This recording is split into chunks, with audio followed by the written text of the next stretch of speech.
हरिओम. आज 3 ऑक्टोबर 2021 रविवार. मनशक्तीच्या मनाचे श्लोक या उपक्रमात आपलं सगळ्यांचं हार्दिक स्वागत. सर्वांना नम्र विनंती की आपले ऑडिओ व्हिडिओ कृपया सगळ्यांनी बंद ठेवावे. यापुढील सर्व सूत्रे श्री जोशी काका यांच्याकडे. हरिओम. हरिओम. श्री समर्थ रामदास कृत मनाचे श्लोक या पाठातले आज श्लोक 56 ते 60 आपण घेणार आहोत. सुरुवात करूया. नेहमीप्रमाणे गुरुवंदना, स्वामीजींचं महाशून्य बिंदूचं पुण्यस्मरण आणि राष्ट्रकल्याण प्रार्थना झाल्यानंतर आपण विवेचनाकडे चलूया. ब्रह्मानंदम परमसुखदम केवलम ज्ञानमूर्तिम द्वन्द्वातीतं गगनसदृशं तत्त्वमस्यादिलक्ष्यम् एकं नित्यं विमलाचलं सर्वधी साक्षिभूतं भावातीतं त्रिगुणरहितं सद्गुरुं त्वं नमामि. मूकं करोति वाचालं पङ्गुं लङ्घयते गिरिं यत्कृपातमहं वन्दे परमानंदमाधवम्. स्वामीजींचं महाशून्य बिंदूचं पुण्यस्मरण आणि मी राष्ट्रकल्याण प्रार्थना म्हणतोय. आपणही सर्व या प्रार्थनेत सामील व्हा. हे राष्ट्र मोठे झाले पाहिजे यासाठी अखंड परिश्रमाबरोबर वातावरण शुद्धीही झाली पाहिजे. या दोन्हींची एकत्रता आम्ही करत आहोत. मानवता कल्याणमस्तु, राष्ट्र कल्याणमस्तु, व्यक्ती कल्याणमस्तु. हरिओम. मागच्या पाठामध्ये श्लोक 51 ते 55 आपण घेतले होते. त्याचा थोडक्यात सारांश घेऊया. एकंदर हे सगळे श्लोक आणि आजच्या श्लोकातला 56वा श्लोक हे उत्कृष्ट भक्त कसा असतो, दासोत्तम भक्त कसा असतो याच्याबद्दलचं वर्णन सांगणार आहे. मागच्या 5 श्लोकामध्ये जे सांगितलं ते असं की साधकांनी सुरुवातीला आपले विकार सांडायचे असतात, म्हणजे कमी करायचे असतात, आणि मग एकदा साधना प्रगत झाली की मग विकारच त्याला सोडून जातील. अर्थात या साधनेची जी प्रगती आहे ती खूप वेळ लागू शकतो किंवा पटकन सुद्धा होऊ शकते. तत्वांचं चिंतन करण्यात मौनात राहून सर्वोत्तमाचा दास वेळ घालवत असतो, आणि मग वाचेने ते ज्ञान लोकांना मनापासून आपुलकीने आणि कर्तव्य भावनेने देत असतो. संत आपल्याला सत्याचं ज्ञान देतात, पण ते फार विद्वत्तेने दिलं नसतं. त्यांचं सांगणं जे असतं ते प्रेमाने असतं. देहाचे चोचले पुरवावे, मजा करावी, अनेक गोष्टींचा उपभोग घ्यावा, गोष्टी शिकाव्या, कला शिकाव्या, इंद्रिय विषयांचा भोग घ्यावा, हे सगळं सर्वसाधारणपणे सहज असतं. पण संत चरित्रामध्ये आपल्याला अनेक वेळा असं दिसतं की अनेक संतांना लहानपणीच वैराग्य लक्षणांचा उदय झालेला दिसतो. अर्थात हे पूर्वकर्मामुळे असतं, निश्चय नक्की असतो, आणि म्हणून प्राप्त कर्तव्य जी असतील त्यांच्या जीवनातली ती सगळी करून सर्व वेळ ते सत्य शोधनात खर्च करतात. आपलं प्रेम जे असतं सर्वसामान्य ते नेहमी व्यक्तीसापेक्ष असतं, वस्तूसापेक्ष असतं, गुणसापेक्ष असतं, आणि म्हणून त्याच्यामध्ये आसक्ती असते. पण संतांचं प्रेम हे तसं नसतं, ते निरपेक्ष असतं. ते आसक्तीमध्ये कधीही गुंतलेले नसतात, आणि म्हणून असा सर्वोत्तमाचा दास धन्य आहे. प्रापंचिक श्रोत्यांच्या मार्गदर्शनासाठी उत्कृष्टतेचा निकष आणि भगवंताचे गुण विशेष याचं वर्णन समर्थ करत आहेत या श्लोकांच्या माध्यमातून. श्रीराम श्लोक 56. दिनांचा दयाळू मनाचा मवाळू स्नेहाळू कृपाळू जनीदास पाळू तया अंतरी क्रोध संताप कैका जगी धन्य तो दास सर्वोत्तमाचा. दिनांचा दयाळू मनाचा मवाळू स्नेहाळू कृपाळू जनी दास पाळू तया अंतरी क्रोध संताप कैसा जगी धन्य तो दास सर्वोत्तमाचा. गुणवैशिष्ट्य सांगणारा हा म्हणजे सर्वोत्तमाचा दास कसा असतो त्याची गुणवैशिष्ट्य सांगणारा हा 10वा आणि शेवटचा श्लोक आहे. अनाथ आणि दुःखी जीवांच्यावर तो दया करतो. जो स्वभावतः हळुवार अंतःकरणाचा आहे, ममताळू आहे, मेहरबान आहे आणि शरण आलेल्यांचा जो संभाळ करतो. त्याच्या अंतरी राग आणि त्रास असत नाहीत. असा तो पुरुष सर्वोत्तम भगवंताचा जगातला उत्कृष्ट भक्त असतो. असा याचा सरळ अर्थ. आणि आता थोडं श्लोकाचं विवरण बघूया आपण. भक्ताला एकदा भगवंताचं दर्शन झालं, त्या स्थितीला त्याची साधना गेली की तो स्वतःच्या बाबतीत कृतकृत्य होतो. म्हणजे त्याला जे काही मिळवायचं ते सगळं मिळालेलं असतं. मग तो केवळ परोपकाराकरताच उरत असतो. पण त्याचा परोपकार जो असतो तो व्यवहारी देवघेवीचा नसतो किंवा नैतिक कर्तव्यांचा सुद्धा नसतो. जी सभोवताली पसरलेली दुःखी दीन जनता अज्ञानी जनता पाहून त्याचं जे दयामय अंतःकरण असतं ते त्याला स्वस्थ बसू देत नाही. अत्यंत हळुवारपणे तो लोकांना समजून घेतो, लोकांची दुःख समजून घेतो. त्यांच्याशी मित्रत्वाचं नातं जोडून तो त्यांच्यावर प्रेम करतो. इतकंच नाही तर जी माणसं त्याला शरण येतात आणि त्याच्या आश्रयाची अपेक्षा करतात त्यांना तो प्रेमाने जन्मभर सांभाळतो. त्यांचा प्रपंच आणि परमार्थ दोन्ही चालवायला तो मार्गदर्शन करतो. लोक असतात ते अज्ञानी असतात, स्वार्थी असतात. त्यांची मागणी माझी प्रपंच सुस्थितीत चालावा अशी असते. तेव्हा भगवंत पाहिजे असतो असं नाही. आणि म्हणून या प्रपंचामध्ये काही कमी पडलं की माणसं एकदम नाराज होतात. आतापर्यंत सगळं मिळालेलं विसरतात आणि कधी ना कधी काहीतरी कमी असतं म्हणून असे प्रसंग नेहमी येतात. आता अशा वेळेला हे जे चमत्कारिक वागणं आहे ते वागणं पाहून कुणाला राग आला, त्रास वाटला तर गैर नाही. पण जे खरे संत वृत्तीचे भक्त आहेत ते अशा लोकांच्या वागण्याने त्रासून जात नाहीत आणि रागवत नाहीत. काय करावं, का बरं लोक ऐकत नाहीत अशी तक्रार ते कधीही करत नाहीत. उलट जास्तीत जास्त त्यांच्या उपयोगी पडून जनतेची काहीतरी आपण सेवा करू शकतो याबद्दल ते स्वतःला भाग्यवान समजतात. आपण प्रगत साधकाची गेल्या 10 श्लोकामध्ये म्हणजे हा एक आणि मागचे 9 श्लोक त्याच्यामध्ये अंतरंग लक्षण, वर्तन लक्षण समजून घेतोय. ज्याला अद्वैत बोध होतो त्याच्याजवळ फक्त हे असे दैवी गुण येतात. आणि परमार्थामध्ये विद्वत्तेपेक्षा दयेला आणि क्षमेला फार महत्व आहे. मवाळू म्हणजे शांत, इथे शब्द वापरलेले आहेत ना या श्लोकामध्ये ते असे आहेत की तिनांचा दयाळू मनाचा मवाळू स्नेहाळू कृपाळू जनी दास पाळू. मवाळू म्हणजे शांत स्वच्छ मनाचा. पण ह्या सगळ्याचा अर्थ भोळा किंवा बावळट असा नाहीये.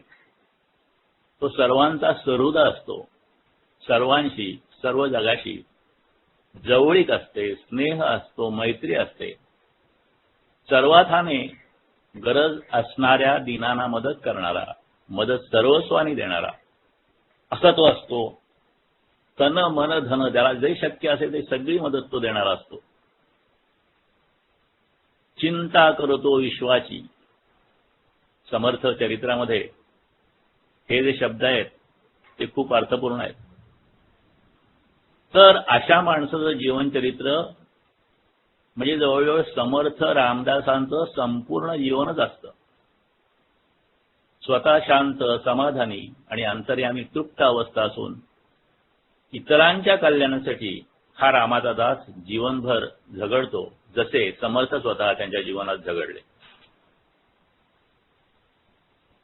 ह्या श्लोकामध्ये दासाचं आणि त्यानिमित्ताने भगवंताचं सर्व पूर्ण रूप ह्या श्लोकात उतरलंय.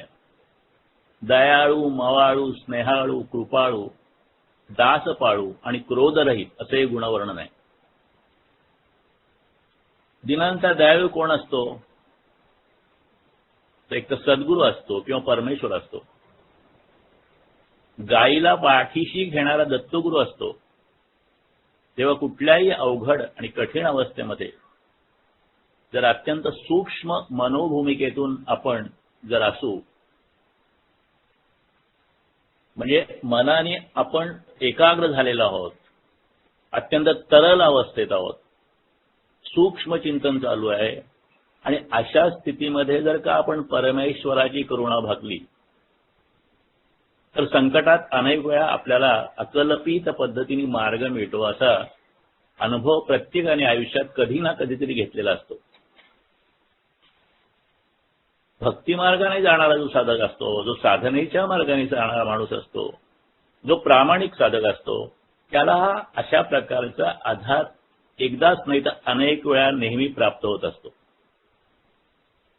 संत कधी कधी उग्र रूप सुद्धा धारण करतात. संतांचं जे वागणं असतं ते कधी कधी आपल्याला समजत नाही. असं सगळं जे वर्णन आहे ते सर्वोत्तमाच्या दासाच्या अंतर्यामी दाटलेलं असतं. ह्या संत कृपेची जी गोष्ट आहे ती गोष्ट आपण बघूया. त्यांची ईश्वराशी एकरूपता झालेली असते. एका माणसाने साधूला विचारलं की महाराज, ईश्वर दर्शनासाठी घरदार सोडावं लागतं का हो? तर साधूने उत्तर दिलं, कोण म्हणतं?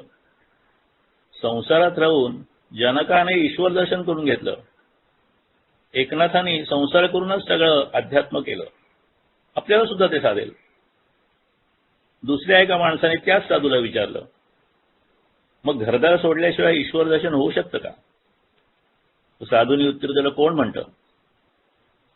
घरादारात राहून ईश्वर दर्शन झालं असतं तर श्री समर्थांसारखे संसारातून का निवृत्त झाले असते, का घरातून निघून गेले असते? अशी जी संतांची, सद्गुरूंची जी उत्तरं असतात ती बऱ्याचशा परस्पर विरोधी दिसतात, पण दोन्ही उत्तर बरोबर असतात. समोर विचारणारा जो कोणी असतो त्याप्रमाणे ते सल्ला देत असतात. समोरच्याची मनोवृत्ती कशी असते ती संतांना कळते. त्याला काय जमेल, काय जमणार नाही हे त्यांना कळतं, आणि मग तशी साधना त्याला करायला ते सांगतात. सर्वांना एक नियम उपयोगी पडत नाहीत. एक शीख गुरूंची गोष्ट आहे. त्यांचे 2 शिष्य होते, चांगले शिष्य होते. ते शिष्य नेहमी त्यांच्याकडे जात आणि सांगत, आता काय करू? एक दिवशी ते दोन्ही शिष्य गेले आणि त्यांनी त्याला विचारलं की सांगा महाराज, आता काय काम आहे, काय करायचं? तर ते म्हणाले ही समोर एक भिंत बांधायची, ती भिंत बांधा. ठीक आहे म्हणाले, बांधतो. मग त्याप्रमाणे ते गेले, सामान वगैरे सगळं आणलं, भिंत बांधली. दिवसभर झाले, भिंत बांधून झाली मोठी. संध्याकाळी परत गेले. दुसऱ्या दिवशी सकाळी आले तर ते म्हणाले की ही भिंत पाडून टाका. आता दोघं होते, दोघांनी पाडून टाकली. तिसऱ्या दिवशी आले, विचारलं काय करायचं? ते म्हणले बांधा. भिंत बांधली, असं एक दिवसाआड बांधा एक दिवसाआड पाडा चाललेलं होतं. त्यातला एक शिष्य असतो, तो म्हणाला आता मी काही करणार नाही, मला काही समजत नाही याच्यातलं काय, आणि म्हणून तो शांत बसला. पण दुसरा जो आहे तो ते काम करत राहिला. मग त्यांनी शेवटी त्या दुसऱ्याने त्याला विचारलं, अरे बाबा हे तू कशासाठी करतोय, याच्यातनं काय, एकदा पाडा एकदा बांधा, काय मिळते त्याला? तो म्हणला मला त्या भिंतीशी काहीच देणं घेणं नाही. मला साधूने आपल्या गुरुनी काय सांगितलं ते करण्याशी माझं सगळं श्रद्धा आहे, ते सांगतात ते बरोबर असतं. तर अशा पद्धतीने सुद्धा अनेक वेळा संत किंवा सद्गुरू आपल्याला शिकवण देत असतात आणि त्या ठिकाणी श्रद्धा असेल तरच ते आपल्या हातून होतं, नाही तर त्या परीक्षेमध्ये आपण पास होत नाही. माणसाचं कसं मन असतं की जागेपणीच नाही, तर स्वप्नात सुद्धा माणसाचं जे मन असतं ते कुठल्या तरी विषय वासनेशी जकडलेला आहे. पण हा दावा कोणी केलेला आहे? संतांनी केलेला नाही. हा सिग्मंड फ्राईड नावाचा जो एक युरोपियन मानसशास्त्रज्ञ, ऑस्ट्रियन मानसशास्त्रज्ञ, डॉक्टर आणि मनोविश्लेषणाचा प्रणेता ज्याला समजलं जातं, त्या सिग्मंड फ्राईडनी केलेला आहे. सिग्मंड फ्राईडनी जो मनाचा अभ्यास केला तो आणि आपल्या अध्यात्मामध्ये मांडलेला मनाचा अभ्यास, त्याच्यामध्ये जो फरक आहे तो स्वामीजींनी ते समजून सांगितलेला आपल्याला. फ्राईडच्या मते लहानपणी दडपल्या गेलेल्या लैंगिक इच्छामध्ये मज्जा विकृतीचं मूळ असतं. म्हणजे लहानपणी अनेक निर्बंध असतात, कौटुंबिक असतात, सामाजिक असतात, बंधनं असतात. त्यामुळे ज्या स्वाभाविक लैंगिक इच्छा आहेत किंवा अनुभव आहेत त्यांना मोकळेपणाने व्यक्त होता येत नाही, आणि म्हणून ज्या इच्छा अबोध मनात दडपल्या जातात त्या अबोध मनातून प्रतीक रूपाने आपल्या बोधजीवनात कधी कधी अवतीर्ण होण्याचा प्रयत्न करतात आणि त्यामुळे अनेक आपल्याला विकृती निर्माण होतात. अर्थात त्यांनी सांगितलेलं की माणसाचं जे वर्तन आहे ते वर्तन हे त्याचं मूळ जे आहे ते लैंगिक भावनेमध्ये आहे. अर्थात हा जरी सिग्मंड फ्राईडचा विचार असला, 1856 ते 1939 या काळामध्ये हे शास्त्रज्ञ होऊन गेले, तरी त्याच वेळेला त्यांचे असलेले जे शिष्य होते फ्राईड, अल्फ्रेड ॲडलर किंवा कार्ल युंग वगैरे जे होते, त्यांनी त्याच वेळेला हे मत चुकीचं आहे अशा पद्धतीने मत मांडलेलं होतं. तर स्वामीजी म्हणतात की कामवासनेऐवजी जीवनधारण म्हणून कुठलं मुख्य कारण असू शकतं, त्याचं जे चिंतन बीज आहे त्यातले हे 56 आणि 57 श्लोक आपल्या हातात देत आहेत.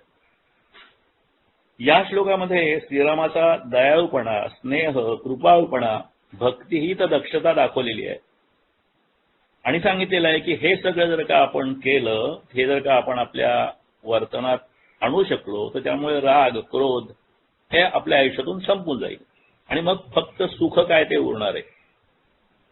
आणि या धन्य अशा परमक सुखाचा अनुभव घेतलेला माणूस कधीही खालच्या पातळीवर उतरून छोटी सुखे, कामसुखे, वासना सुखे मागण्याचं स्वप्नातही आणणार नाही. पुष्कळदा मनात असतं ते स्वप्नात दिसतं. जागृती आणि स्वप्न या दोन्हीमध्ये कुठेही फ्राईडच्या तत्वज्ञानाला भक्तिसुख किंवा आत्मदर्शनाची आस दिसत नाही. आणि म्हणून त्याचं जे ह्या मनाचं किंवा भावनांचं जे चिंतन आहे ते पूर्ण नाही, ते वरवरचं आहे. हे पुढे अनेक लोकांनी मानलं. इतकं त्यांचे शिष्य सुद्धा ते मानत नव्हते. काही प्रमाणात त्यांनी हे रिजेक्ट केलेलं आहे. पण अजून सुद्धा जर का तुम्ही मानसशास्त्राचा अभ्यास केला तर सिग्मंड फ्राईडची मतं खूप चांगल्या पद्धतीने आधारभूत धरलेली दिसतात. आता हा जो भक्ती संदेश सांगणारा आहे तो नामदेव महाराज अभंग स्वामीजीने दिलेला आहे. धरी रे मना तू विश्वास या नामी, अखंड रामनामी ओळख धरी, जप करी ऐसा अखंड खंडेना निशिदिनी मना होय जागा नामा म्हणे मना होई रामरूप अखंडित जप सोहम सोहम. श्रीराम. श्लोक 57. आता 57 ते 60 ते एक वेगळा संदेश देणार आहेत. जगी होई जे धन्य या राम नामे क्रिया भक्ती उपासना नित्य नेमे उदासीनता तत्वता सार आहे सदा सर्वदा मोकई वृत्ती राहे. माणसाला जीवनात जर कृतार्थ व्हायचं असेल तर त्यांनी काय काय करायला पाहिजे. तर एक, भगवंताचं नाम घ्यायला पाहिजे. धर्माने सांगितल्याप्रमाणे वर्तन करायला पाहिजे. नित्यनियमाने रोजची पूजा अर्चा आराधना प्रार्थना करायला पाहिजे. आणि अंतःकरणात भगवंताची आवड आणि निष्ठा ठेवली पाहिजे. आणि हे कधी येईल तर खरं पाहिलं तर दृश्याबद्दल अनासक्ती किंवा विरक्ती हे सगळ्याचं सार आहे.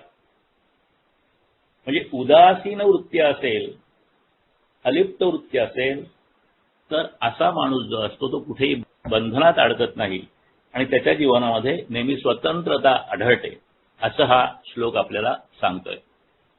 रामनाम, सक्रिया, भक्ती, उपासना, उदासीनता आणि मोकळी वृत्ती हे 6 गुण इथे सांगितलेले आहे. शरीराला आणि मनाला उत्तम वळण लावून भगवंताचं सानिध्य लाभणं हे कृतार्थ जीवनाचं लक्षण आहे. भगवंताचं दर्शन हे सर्वोत्तम मूल्य ठरल्यावर ते सतत डोळ्यासमोर ठेवलं पाहिजे. आणि तसं जर का आपल्याला करायचं असेल तर भगवंताचं नामस्मरण अतिशय उपयोगी पडतं.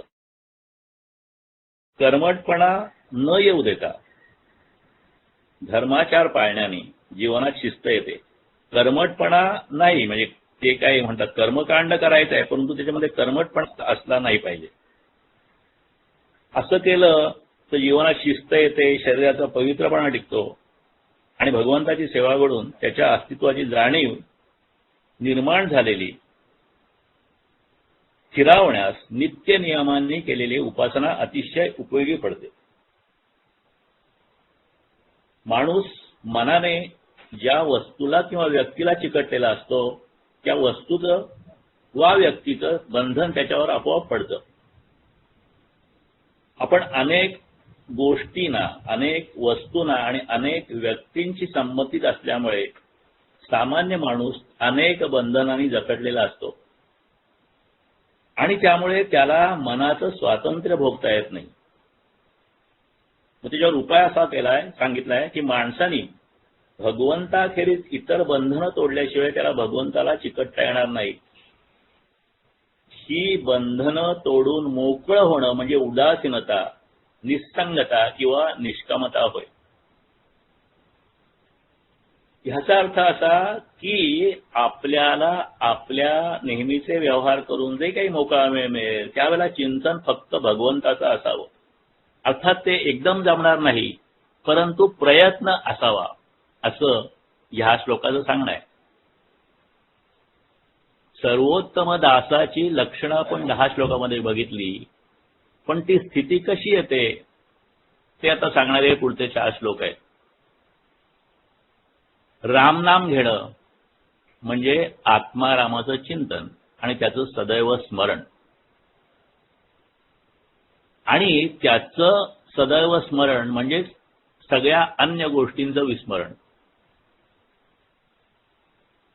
म्हणजे नामस्मरण का करायचं, नामोच्चार का करायचा तर आपल्याला ही सगळी गोष्ट सतत लक्षात राहिली पाहिजे म्हणून. आणखीन त्याच्याबरोबर काय करायचं ह्या श्लोकात सांगतायत. क्रिया भक्ती उपासना नित्य नेमे म्हणजे साधना सातत्य हवं. साधकांनी काय करावं, भक्तांनी काय करावं. निदान साधक भक्त नाही परंतु ह्या क्षेत्रामध्ये आपली थोडी तरी प्रगती व्हावी अशी इच्छा असलेल्या लोकांनी काय करावं. किंवा जिज्ञासूने सुद्धा काय करावं, कसं करावं हे सांगणारे हे सगळे मनाचे श्लोक आहेत. जशी उपासना हवी त्याप्रमाणे आपलं वर्तन सुद्धा शुद्ध हवं. आपल्या शुद्ध हेतूने आपलं वर्तन घडायला पाहिजे. आणि अशी जी भक्तियुक्त क्रिया आहे किंवा ज्याला उपासना सुद्धा म्हणता येईल, ती क्रिया सातत्याने व्हायला हवी. अशा पद्धतीने ज्ञानपूर्ण भक्ती तर हवीच, पण ह्या भक्तीच्या प्रगतीतून जर का ज्ञान झालं, ती एक पूर्णावस्था प्राप्त व्हायची स्थिती आली, तर त्या ज्ञानोत्तर स्थितीत सुद्धा भक्ती आणि उपासना नित्य घडायला हवी. म्हणजे ते सांगतात भक्ती ही सुरुवात, भक्ती हा मध्य आणि भक्ती हा शेवट. उपास म्हणजे आता उपवास हा एक साधन आहे भक्तीचं. तर उपवास म्हणजे जवळ किंवा खालच्या बाजूला राहणं, बसणं, निवास करणं. भक्ती ही भावना, उपासना ही क्रिया आणि त्यात सातत्य यांनी दासोत्तम स्थिती येऊ शकते. आणि अशी स्थिती आली तरी तो अलिप्त आहे, नम्र आहे, गुंतलेला आहे आणि तो त्याच्या नेहमीच्या क्रिया नेहमी चालूच ठेवतो. आपलं कसं असतं, आपण स्वतःमध्ये गुंतलेला असतो. स्वतःच्या सगळ्या ज्या काही आवडी निवडी, जी काही फॅड स्वभाव जे असतील ती त्याच्यामध्ये गुंतलेला असतो. नंतर आपल्यानंतर इतरांच्या मध्ये पण गुंतलेला असतो आणि त्यामुळे आपल्याला अलिप्तता नसते. आत्मपरीक्षण अल्प असतं किंवा अजिबात नसतं. पण जो स्वतःपासून अलिप्त असतो, जो अनेक ठिकाणी गुंतलेला नसतो, त्याच्या हातूनच थोर कार्य घडतं आणि मग स्वतःहून तो अलिप्त, आनंदी आणि मोकळा राहतो. श्री समर्थ आयुष्यभर तसे वागले आणि आपण सुद्धा असं व्हावं असं श्री समर्थांना वाटतं. म्हणून ते या श्लोकांच्या माध्यमातून आपल्याला बोध देण्याचा प्रयास करत आहेत. यशस्वी व्यक्ती अनेकदा आत्मचरित्र लिहितात. आपण म्हणतो ना, एखाद्या क्षेत्रात एखादा यशस्वी झाला तर त्याला आत्मचरित्र लिहिल्यानंतर तो त्याचा सगळे जे अनुभव असतो तो लोकांशी वाटून देतो किंवा शेअर करतो. काय होतं त्यामुळे, की एखादी यशस्वी व्यक्ती कशा पद्धतीने प्रयत्न करते, यशाचे मार्ग काय आहे, तसे इतरांना मार्ग समजतात. पण संत असतात ते स्वतःचं चरित्र लिहित नाहीत, पण अत्यंत प्रेमाने इतरांसाठी आपल्या जीवनात केलेल्या साधनेचं सार सांगतात. आणि ते सार म्हणजे रामनाम आणि नित्य नेहमी उपासना हे आहे. देह बुद्धीपासून पूर्ण अलिप्तता म्हणजे उदासीनता जर आपण जीवनात आणू शकलो तर आपली वृत्ती सदैव विशाल मोकळी राहते. आपण सदैव तृप्त राहतो. स्वतःपासून पूर्ण अलिप्तता म्हणजे जीवन, आणि हे अलिप्तपणे जगण्यासाठी ते जीवन पूर्णपणे रामचरणी व्हावे लागते, साधनेला वाहून घ्यावे लागते, निदान त्या प्रयत्नात लागावं लागतं. हे संत जीवनाचं जे रहस्य आहे तेच म्हणजे त्यांचं आत्मचरित्र, ते सांगून ते आपल्याला या मार्गाने चालण्याला सुचवत आहेत. मनाची सूक्ष्मता जेव्हा शून्याला भिडून जाते तेव्हाच ही उदासीनता प्राप्त होते. आणि त्यासाठी ते 6 गुण सांगितलेले आहेत त्या श्लोकांच्या माध्यमातून. ते आहेत रामनाम, सत्कर्म, भक्ती, उपासना, उदासीनता आणि मग मोकळी वृत्ती. हा श्लोक हे सगळे गुण सांगतो आणि आपल्याला उत्कृष्टतेचा मार्ग दाखवतोय. आत्तापर्यंत जे 10 श्लोक झाले त्याच्यामध्ये धन्य दास कसा होतो, धन्य तो दास सर्वोत्तमाचा धन्य शब्द आहे. आणि ह्या श्लोकाच्या सुरुवातीच्या ओळीमध्ये जगी होईले धन्य या रामनामी, त्या धन्यतेचा इथे धागा पकडून पुढचे उपाय दिलेले आहेत. दुसरी ओळ भक्ती कर्माची उपासना सातत्याने करायला सांगते. तिसरी ओळ उदासीनता ही वृत्ती आपल्याला सांगते आणि त्यामुळे काय फायदे होतात ही बाकीच्या श्लोक हा संदेश आपल्याला देत असतो. आपण इतरांच्या मध्ये जास्त इंटरेस्ट घेऊन त्यांचे दोष बघून ते दोष दाखवण्याचे प्रयत्न करण्यापेक्षा त्यांच्यापासून अलिप्त होऊन स्वतःचे दोष जर का पाहिले तर आपली सुधारणा होते. अशा पद्धतीने हा श्लोकाचा आपल्याला सांगणं आहे. दुसऱ्याच्या चौकशा करण्यामागे लागलं की अनेक बंध निर्माण होतात. आणि अलिप्त राहणारा माणूस या बंधनातून मोकळा असतो, असं हा श्लोक सांगतो. ह्या निमित्ताने संत संगती खंड 1 याच्यामध्ये स्वामीजींनी जो एक अभंगाचा रेफरन्स दिलेला आहे तो आपण बघूया. नामदेव महाराजांचा हा एक अभंग आहे, उत्कृष्ट अभंग आहे. महाराज एकचित्ताने म्हणतात की देवा, कोणत्याही निमित्ताने का होईना पण मला तुझी संगत घडावी. मनुष्य करीसी तरी भक्तीचे निमिषे, तुझे द्वारी वसे ऐसे करी. श्वान करीसी तरी उच्छिष्टानेची मिशे, तुझे द्वारी वसे ऐसे करी. पक्षी करीसी तरी चारियाचे निमिषे, तुझे द्वारी वसे ऐसे करी. देवा, तुम्हाला जर कुत्र्याच्या जन्माला घातलं तर तुझं दारचं उष्ट खाण्यासाठी माझी योजना केलेली असावी. पक्ष्याच्या जन्माला घातलं तर तुझ्या घरापाशी चारा पाण्याची व्यवस्था असू दे. झाडाचा जन्म दिलास तर तो तुझ्या समोरच्या तुळशी वृंदावनाचा असो, आणि मोठ्या वृक्षाचा जन्म दिलास तर तुझ्या देवळाचा खांब म्हणून माझा देह तुझ्या कारणी लागो.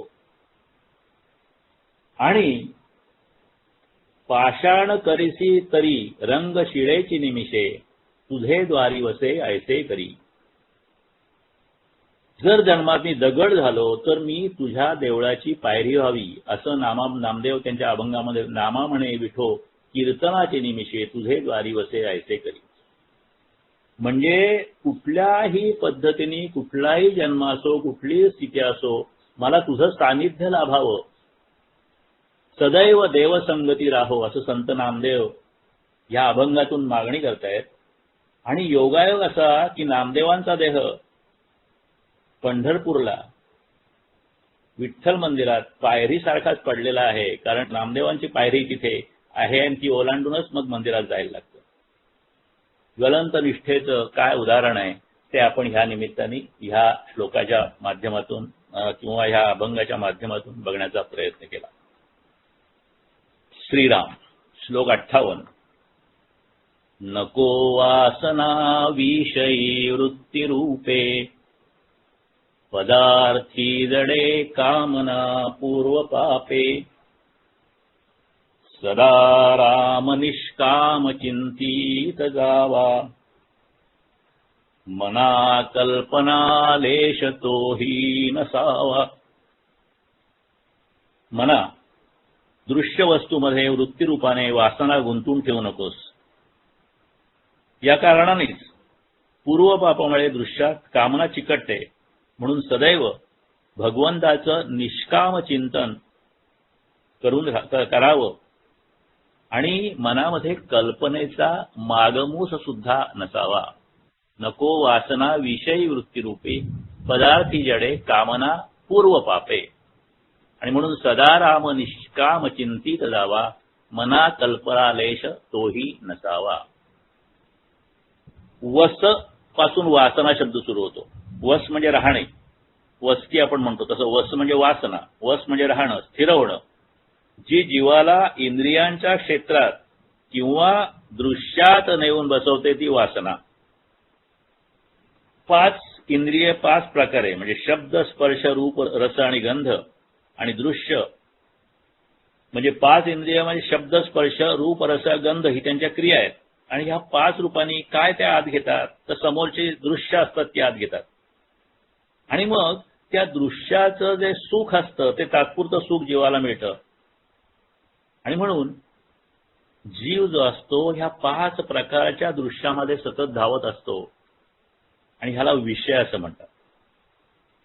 वृत्ती म्हणजे क्रिया, चलन, चक्राकार फिरणं, वर्तन क्रम किंवा मनस्थिती. मनस्थिती हा शब्द आपल्याला माहिती आहे. वृत्ती म्हणजे मनस्थिती. मन ही एक शक्ती आहे, ती कधीही स्वस्थ नसते, ती सारखी हालचाल चालू असते. पाण्यावर जसे चक्राकार तरंग उठतात तसे मनावर वृत्तीचे उठतात. आणि इंद्रियांचा बाह्य वस्तूशी संबंध आल्यावर ते मनामध्ये हे हवं आहे का नको, हे हवे नकोपणाचे जे तरंग उठतात त्यांना वृत्ती म्हणतात. वासना सूक्ष्म असते, ती जेव्हा वृत्तीच्या रूपाने आकार धरते तेव्हा त्या वासनेचं अस्तित्व उघडकीला येतं. ती वासना जी आहे ती वृत्तीरूपाने शब्द स्पर्शादिकांच्या मागे धावते आणि सुखाच्या आशेने जीवाला दृश्यामध्ये गुंतवते. आणि ही जी जीवाला बाहेर धावण्याची लागलेली जी सवय आहे ती काही नवीन नाहीये, कारण ती पूर्वीच्या अनेक जन्मापासून चालत आलेली आहे. आणि ही एवढी जी जुनी सवय आहे ती मोडून जीवाला स्वस्थता मिळण्यासाठी त्याच्यावर भगवंताचं चिंतन हा एकमेव उपाय आहे. पण ते चिंतन किंवा ती साधना किंवा ती उपासना जी आहे ती सुद्धा कुठल्याही हेतूसाठी नसावी, तर निष्काम असावी, असं हे 4 श्लोक सांगतात आपल्याला. 57, 58, 59, 60 यांचा एक संदेश आहे की तुम्ही भगवंताचं चिंतन करा आणि ते निष्काम असलं पाहिजे. मग इच्छा काय? मला भगवंत हवा एवढीच वृत्ती पाहिजे. वृत्तीमध्ये बुद्धी आणि कल्पना याचे अंश असतात. अमुक विषय मिळाला तर सुख मिळेल ही कल्पना, आणि तो प्राप्त करून घेण्यासाठी अमुक मार्गाने जावं असं सांगणारं ते बुद्धीचं काम. आणि म्हणून बुद्धीला भगवंताच्या चिंतनात गुंतून ठेवायचं आणि कल्पनेची गती थांबवायची, अशी एक प्रॅक्टिकल सूचना, वरवर सोपी परंतु करायला अत्यंत अवघड, समर्थ आपल्याला देत आहेत. आणि मग हे सगळं झालं की मग भगवंताच्या मन आपलं जे असते भगवंताच्या ठिकाणी आपोआप स्थिरावतं.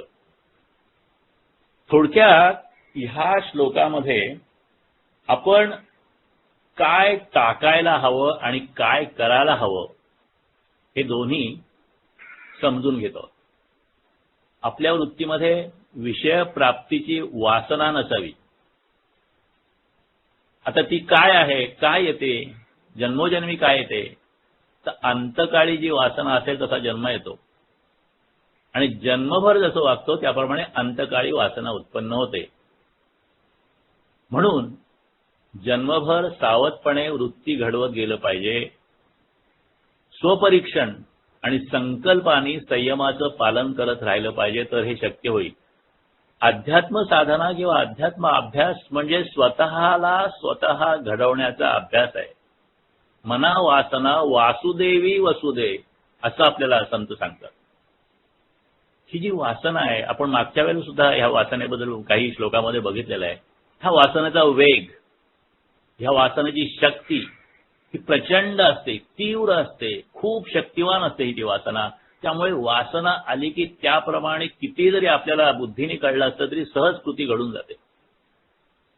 आणि हे सगळं पूर्वकर्माने घडतं. म्हणून सावधपणे आपल्या मनात येणाऱ्या उर्मींचं निरीक्षण घडलं पाहिजे. संयमाने, सावधपणाने त्या उर्मी शांत किंवा निदान कमी तीव्र करण्याचा प्रयत्न घडले पाहिजेत. याला साधना म्हणतात. आणि त्यासाठी व्यवहार सोडून कुठेही दूर जायला नको, कारण व्यवहारामध्ये त्या उर्मी आपल्याकडे येत असतात. राग म्हणा, भीती म्हणा, हव्यास म्हणा, ह्या सगळ्या ज्या भावना आहेत त्या व्यवहारात येत असतात. आणि जर का आपण थोडं अलिप्तपणाने आपल्या भावनांचा जर का अभ्यास केला, ह्याला इमोशनल मॅनेजमेंट अलीकडे म्हणतात, तोच हा प्रकार आहे अध्यात्मातला. परंतु इमोशनल मॅनेजमेंट ही व्यावहारिक ध्येय प्राप्त करण्यासाठी शिकवली जाते. इथे इमोशनल मॅनेजमेंट आपल्याला आध्यात्मिक ध्येय, ज्याच्यामध्ये व्यावहारिक ध्येय सुद्धा येतं, ते प्राप्त करण्यासाठी शिकवली जाते. चित्ती वसते चिंतन, ते चिंतन आहे हे चित्तात चालू असतं, जाणता अजाणता चालू असतं. आणि म्हणून चित्ताकडे लक्ष हवं आणि चित्त शुद्धीसाठी चिंतन शुद्ध हवं. आणि मग हे कधी जमेल तर जर का शांतपणे कुठल्याही अपेक्षा रहित जर का आपण परमेश्वराचं चिंतन केलं, नामस्मरण केलं, संतांचं चिंतन केलं, गुरूंच्या उपदेशांचं चिंतन केलं तर ते घडेल. म्हणून ते करावं असं संत सांगतायत. आपल्याला बघा कितीतरी हव्यास आहेत. खावं, स्पर्श करावे, व्यसन करावं, वाचावं, पाहावं, काही काही गोष्टीची निर्मिती करावी, संपत्ती जमवावी, संतता जमवावी, ज्ञान असावं, मान असावा, अनेक प्रकारचे हव्यासाचे प्रकार आहेत. आणि हे सगळे हव्यासाचे प्रकार आपल्याला जीवनात गुंतवत जातात आणि आपली आध्यात्मिक प्रगती थांबते. आणि म्हणून प्रत्येक कृती किंवा हव्यास कसा कमी करता येईल ह्याचा प्रयत्न करण्यासाठी आपण मागच्या वेळेला कुठल्या तरी एका पाठामध्ये बघितलं होतं की परा पश्यंती मध्यमा आणि वैखरी या चार स्थिती आहेत. कृती प्रकट जी भाषा आहे, बोलणं आहे किंवा कृती आहे ती वैखरी आहे, परंतु त्याच्यामध्ये एक अस्वस्थता निर्माण होते. मग काय हवं याचा शोध सुरू होतो. मग ते प्राप्त करण्यासाठी काय करावं हे सगळं मनात ठरतं आणि मग त्याचा निर्णय बाहेर होतो. हा निर्णय एकदा झाला की काय हातात नाही, परंतु अस्वस्थता म्हणजे परा पश्यंती आणि मध्यमा ह्या स्थितीमध्ये जर का आपण आपल्याला ओळखू शकलो तर आपल्याला आपली कृती शुद्ध करता येईल. अशा पद्धतीचा अभ्यास या ठिकाणी आपल्याला उपयुक्त पडेल असं सांगितलं. आणि मग आपल्याला परमेश्वराची साधना करायची ती मोक्षप्राप्तीसाठी किंवा कुठल्या साधनेसाठी करायचीच नाहीये. ते म्हणतात की तुम्हाला फक्त परमेश्वर मिळवण्यासाठी परमेश्वराची साधना करायची. हे 4 श्लोक आपल्याला सांगतात की कुठल्याही इच्छेशिवाय परमेश्वराची साधना करा. आणि उदाहरण दिलं आहे की पार्वतीला शंकराची प्राप्ती होण्यासाठी तिने प्रचंड प्रखर तपश्चर्या केली आणि एवढी प्रखर तपश्चर्या बघून स्वतः शंकर प्रगट झाले आणि त्याने सांगितलं तू कशासाठी तप करतेस. ती म्हणे मला शंकर मला पतीला हवाय. तर शंकर तिला स्वतः सांगते तुला मुळीच अक्कल नाही. शंकराचं रूप किती भयंकर आहे. सगळ्यांना 2 डोळे असतात, शंकराला 3 असतात. शंकराच्या आईबाबाचा पत्ता नाही, तो स्वतः स्थिर नाही, त्याच्याजवळ काही वैभव नाही, तो स्मशानाजवळ राहतो. कशाला निष्कारण तप करतेस तू. पार्वतीने उत्तर दिलं आता तुम्ही किती छान सांगितलं, त्याच्या आईबाबाचा पत्ता नाही ना म्हणूनच मला त्याच्याशी लग्न करायचं आहे. ज्याचे आईबाबा असतात तो आज बोहल्यावर चढतो आणि उद्या 4 जणांच्या खांद्यावर आरूढ आई वडील नसल्याने ते कधीही 4 लोकांच्या खांद्यावर चढणार नाहीत आणि म्हणूनच मला त्यांच्याशी लग्न करायचंय. म्हणजे जेवढी जेवढी निंदा शंकरांनी स्वतःची केली ती सगळी त्या पार्वतीला स्तुतीसारखी वाटली आणि म्हणून तिला दुसरं काहीही नको होतं. तिला फक्त शिवप्राप्ती हवी होती, शंकराची प्राप्ती हवी होती. अशा प्रकारची भक्ती. आणखीन एक उदाहरण रामायणातलं आपल्याला बघता येईल की सुग्रीव आणि हनुमान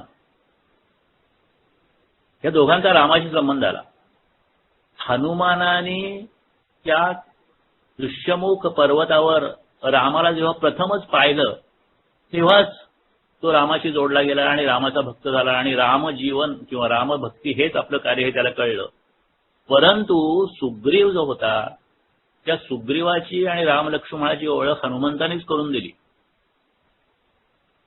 सुग्रीवाचा भाऊ वाली, ह्या वालीनी त्यांच्या राज्यावरून त्या दोघा भावांचं कोण राजा ह्याच्यावर वाद काहीतरी चालू होता. ते आता डिटेल आपण आत्ता नको बघूया.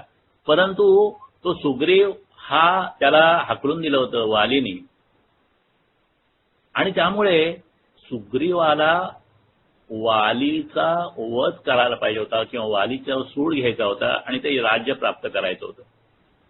जेव्हा राम लक्ष्मणांची ओळख झाली हनुमंताने त्यांना करून दिली तेव्हा त्यांनी हे सगळं सांगितलं आणि त्यांनी सांगितलं की मला तर ह्याच्या बाहेर तर हाकून दिलं तर राज्याच्या बाहेर, परंतु माझी पत्नी वालीने स्वतःकडे ठेवून दिलेली आहे, त्याच्या मनात चांगलं नाही. तर हनुमंतांनी सांगितलं होतं की ज्यावेळेला ते राम लक्ष्मण होते त्यावेळेस सीताहरण झालं होतं आणि सीतेच्या शोधात ते असते. तर हनुमंतांनी सांगितलं असतं की सुग्रीव तुम्हाला मदत करेल आणि म्हणून राम सुग्रीवाला छोट्या भावासारखा वागवतो, मान देतो, त्याला सगळी मदत करतो. सुग्रीवाच्याच फक्त सांगण्यावरून तो वालीचा सुद्धा वध करतो, राज्य मिळवून देतो, सगळं मिळवून देतो. परंतु हे झाल्यानंतर चातुर्मास येतो. राम निर्जन स्थळी पर्वतावर असतो, तशा चातुर्मास त्याचा तिथे व्यक्त होत असतो आणि हा सुग्रीव स्वतःच्या राज्यात आरामात ऐशारामात सगळं करून पडून असतो. प्रत्येक ठिकाणी त्याला राम काम झालं की तो विसरलेला आहे. जेव्हा पुढे ते गेले आणि सुग्रीव रामाबरोबर मदतीसाठी निघाला तेव्हा विभीषण जेव्हा रामाकडे आला आणि तो म्हणला मग तुम्हाला सामील व्हायचं आहे, तेव्हा सुद्धा त्या सुग्रीवाने रामाला विरोध केला होता. प्रत्येक ठिकाणी नंतर सगळं झालं, लंका विजय झाला, अयोध्येला आले, अयोध्येला राज्याभिषेक झाला आणि मग ते सगळं झाल्यानंतर सगळेजण निघाले आपापल्या ठिकाणी जायला.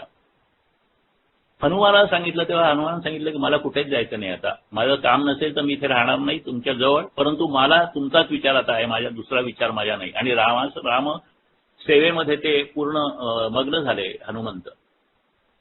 पण सुग्रीवाला सांगायची खोटी, तो लगेच गेला आणि तिकडे राज्य करून राहिला आणि नंतर त्याचा रामाशी त्याचा तडफे संबंध आला नाही. म्हणजे रामभक्ती हा जेव्हा हेतू होता तेव्हा हनुमानाचं आणि रामाचं एक पण झालं आणि हनुमानाचं एक चिरंजीवत्व त्याला प्राप्त झालं. परंतु सुग्रीवाने जी रामाची जवळीक केली होती ती स्वार्थासाठी केली होती, वालीपासून स्वतःचं राज्य मिळवण्यासाठी केली होती, वासनेतही केली होती. आणि त्यामुळे सुग्रीवाला रामाची कधीही मोठेपण कळलं नाही, हनुमानाचं मोठेपण कळलं नाही. अशा पद्धतीने जर का भक्ती म्हणजे आपण 2-3 उदाहरणं बघितली, हनुमानाचं उदाहरण बघितलं, पार्वतीचं उदाहरण बघितलं, सुग्रीवाचं उदाहरण बघितलं, जिथे निष्काम भक्ती असते तिथेच खऱ्या पद्धतीने आध्यात्मिक प्रगती होते, एकरूपता होते परमेश्वराची, असं आपल्याला दिसतं. आणि आपल्याला काय व्हायचं आहे, आपल्यामध्ये सुग्रीव पण आहे, आपल्यामध्ये पार्वती पण आहे, आपल्यामध्ये हनुमान पण आहे. आपण कशाला आपल्यात उत्तेजना द्यायची किंवा काय आपल्यातलं डेव्हलप करायचं हे आपण ठरवायला पाहिजे. जर का अविकंप अविचल अशी जर का भक्ती आली तर आपल्याला खऱ्या पद्धतीने राम प्रसन्न होईल आणि मग आपल्याला योग्य पद्धतीने कल्याण होईल, असं ह्या श्लोकांच्या माध्यमातून सांगितलेलं आहे. फ्राईडचं आपण मगाशी बघितलं की फ्राईडचं जे काम आधारित तत्वज्ञान आहे ते ठोकरून लावणारं तत्वज्ञान फ्राईडच्या आधी कित्येक वर्ष या मनाच्या श्लोकामध्ये दिलेलं आहे. सिग्मंड फ्राईडचं तत्वज्ञान सांगते की मनुष्याची प्रेरणा ही मुळात कामवासनेतून निघाली आहे. तो म्हणतो की 2 महिन्याचं मूल आईजवळ जातं ते सुद्धा त्याच भावनेतून. आता ही फ्राईडची विकृती होती. एवढ्यावर त्याचं थांबलं नाही, तर नुसत्या जागृतीतील हालचाल नाही तर स्वप्नातील दृश्य सुद्धा जागेपणी पडलेल्या काम प्रेरणातून निर्माण होतात. हा फ्राईडचा उलटा शोध होता. फ्राईडच्या ह्या तत्वज्ञानाचा धिक्कार बऱ्याच लोकांनी पुढे केला, परंतु अजूनही त्याला काही मांडणारे लोक आहेत. श्री रामदास हे मनोविज्ञानाचे एक उत्कृष्ट भाष्यकार आहेत, स्वामीजी सांगतात. आणि त्यांनी फ्राईडच्या नेमकी उलटी कल्पना घेतली आहे. उघड्या मनामध्ये विषय वासनेचा जोर असतो सुद्धा, पण जगातले सर्व व्यवहार काही त्या वासनेवर नाचत नसतात. संयमी आणि शुद्ध माणसाचे मन तर तसं मुळीच नाचत नाही. संयमी आणि विचारशील माणसाची जर ही कथा आहे, पण रामदास पापी माणसाबद्दल सुद्धा निराश नाहीत. मनुष्य हा जड देहाच्या आणि एकूण जडाच्या मायेत आपल्या पूर्व कर्माने आणि पूर्व संभ्रमाने पडतो.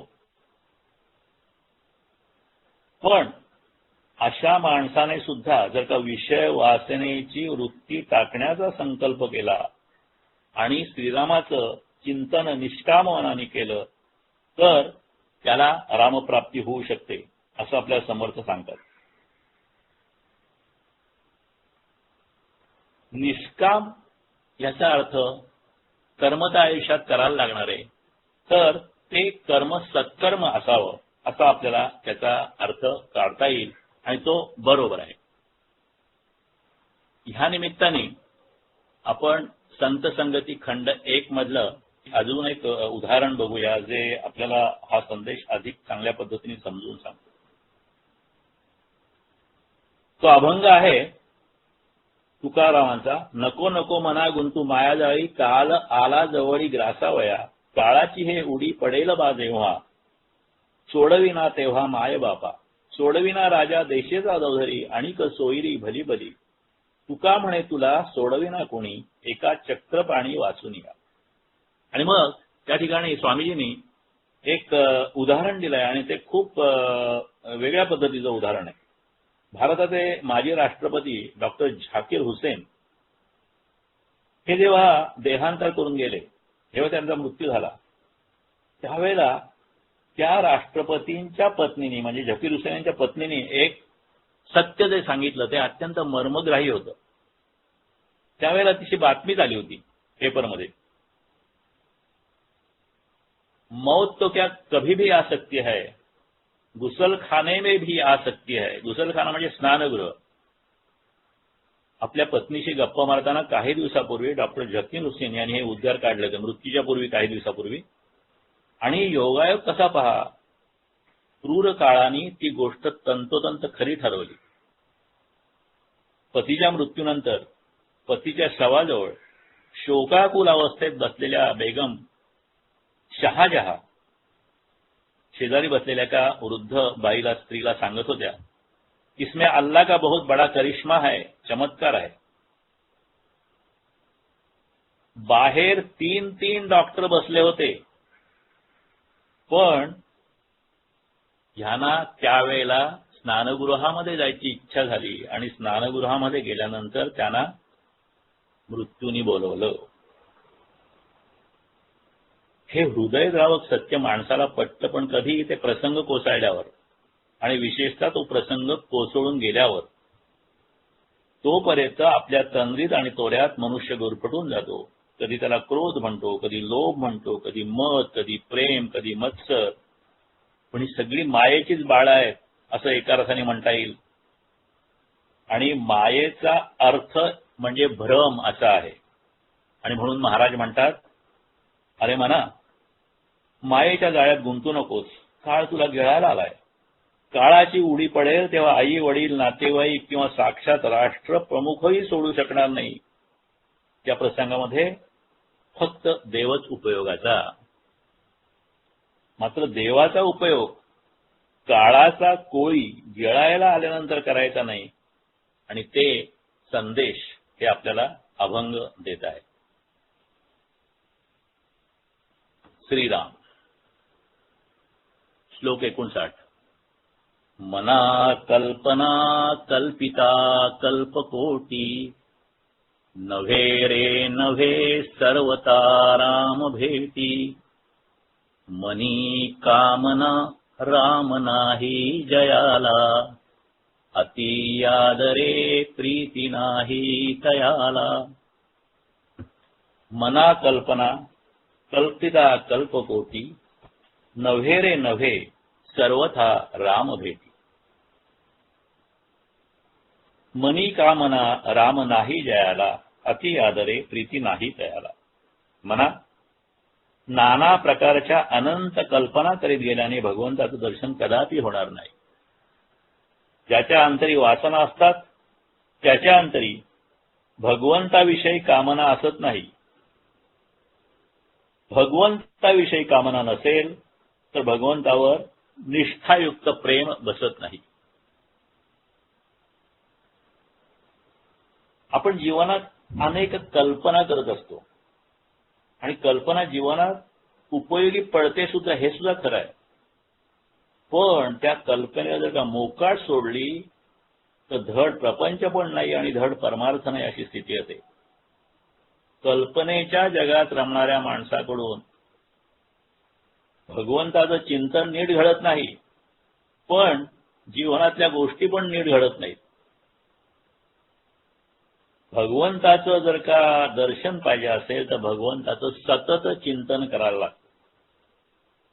माणसाच्या अंतर्यामी जिथपर्यंत वासना असते, इच्छा असते, अपेक्षा असते, आकांक्षा असते, तोपर्यंत मला भगवंत हवा असं त्याला वाटत नाही. मला ती गोष्ट हवी, जी इच्छा आहे ती गोष्ट हवी असे वाटते. भगवंत हवा असं वाटत नाही.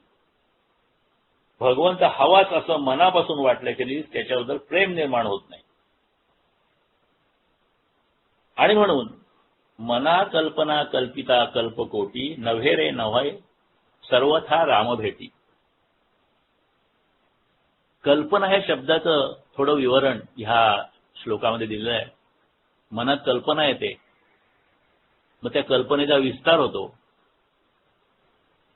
त्या कल्पनेला एक फाटे फुटतात, त्यातून इच्छा निर्माण होते आणि मग पुढे कृती होते. अशा कोटी कोटी जरी कल्पना केल्या तरी त्यातून रामभेट होणार नाही. कारण कल्पनेनी सुरू होणारा रस्ता रामाकडे जात नाही. जर कल्पनाच करायची असेल तर निर्विकल्पाची करावी, म्हणजे चिंतन परमेश्वराचं होईल. थोडक्यात कल्पना आहेत त्या कमी कमी व्हायला पाहिजेत आणि शून्य व्हायला पाहिजेत, हा एक प्रकार. किंवा फक्त कल्पना रामकल्पनेतच विलीन करायला हव्यात. ज्या गावाला आपल्याला जायचं आहे ते गावच होऊन आपल्याला राहायला पाहिजे असं ज्ञानेश्वरी म्हणते. थोडक्यात कल्पना मनात असतात आणि ज्या कल्पनेच्या नंतर आपल्याला इच्छा प्राप्त होतात त्या बुद्धीनी मिळतात. म्हणून कल्पना, मन आणि बुद्धी यांचं ते वादळ चाललेलं असतं आपल्या जीवनात, ते हळूहळू शांत करायचं. वासनेची गोडी सहज आहे, रामनामाची आणि नामस्मरणाची गोडी बाकी जाणीवपूर्वक लावावी लागते. पण साधनानी, प्रयत्नानी, निश्चयानी, निग्रहानी ती जर लागली. आता आपण नेहमी म्हटलेलं आहे की रामस्मरण किंवा रामनाम किंवा भक्ती याचा अर्थ सत्कर्म असा सुद्धा होतो. आपला जर का व्यवहार अत्यंत शुद्ध पद्धतीने झाला तरी ते शक्य होतं.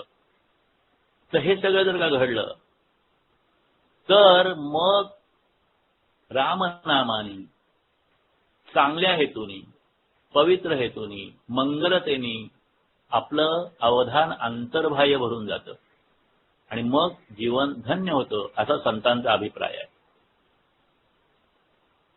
म्हणून माणसाने जी कल्पना आहे ती विशाल केली पाहिजे असं आपल्याला सांगतात.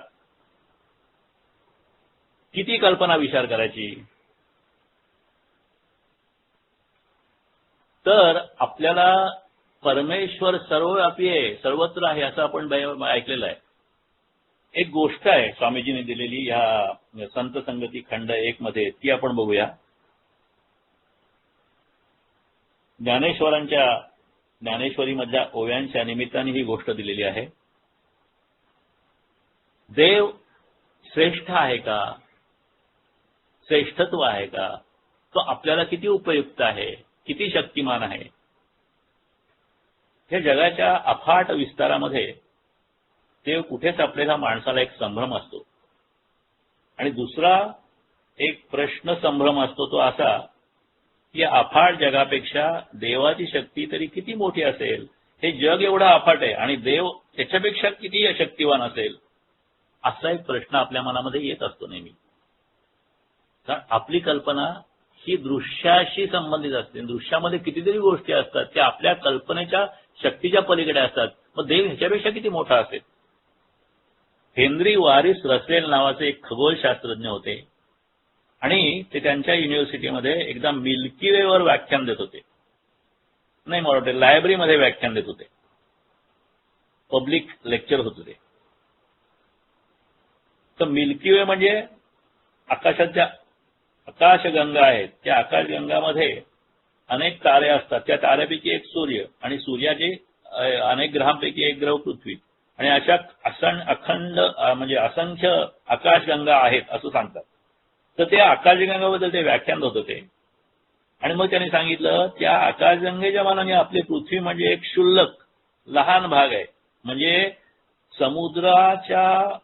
समुद्र किनाऱ्यावर एक वाळूचा कण असतो तेवढं छोटं पृथ्वी. आणि हे सगळं झालं, व्याख्यान झालं. मग एक बाई उठल्या आणि त्यांनी प्रश्न विचारला की रसेल महाशय, आपली पृथ्वी एवढीशी छोटी आणि विश्व हे तर अफाट आणि आपण त्या छोट्या पृथ्वीतले अत्यंत एक छोटे अस्तित्व, मग एवढ्या नगण्य अस्तित्वाकडे देवाचं आपल्याकडे लक्ष तरी असेल काय? तर त्याच्यावर रसेलने असं उत्तर दिलं की तुम्ही देवाला किती मोठा मानता त्यावर ते अवलंबून आहे. म्हणजे असं की मनुष्य आकुंचित वृत्तीचा असल्याने त्याची देवाबद्दलची कल्पना सुद्धा आकुंचितच असते. ती त्याने विशाल केली पाहिजे. आणि उदाहरण त्याने दिलं, सूर्य एकदा उगवला, सूर्य आकाशात एकदाच उगवतो, पण सगळ्या कणाकणामध्ये सूर्याचा प्रकाश भरून राहिलेला असतो. म्हणजे परमेश्वर हा जरी कितीही